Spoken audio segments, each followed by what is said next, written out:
Well, the U.S. House of Representatives took a big step toward making spending cuts identified by the Department of Government Efficiency, or DOGE, permanent. WENY Washington correspondent Brendan Scanlon is live on Capitol Hill tonight, where the House just passed the so-called Rescissions package. Brendan, what can you tell us about it?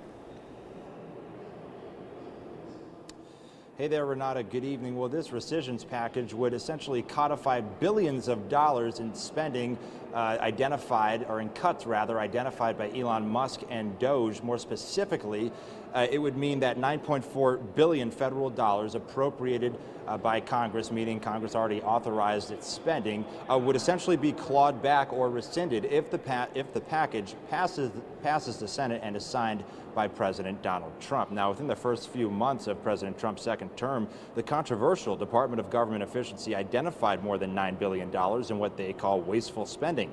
The package would cut $8.3 billion for the United States Agency for International Development, or USAID, as well as other international aid programs.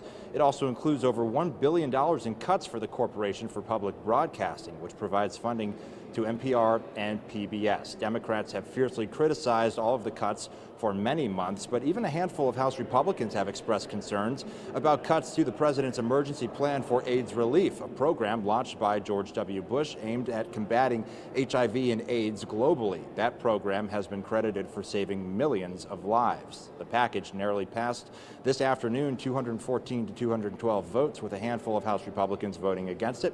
Some local Republicans, however, were on board to codify the DOGE cuts.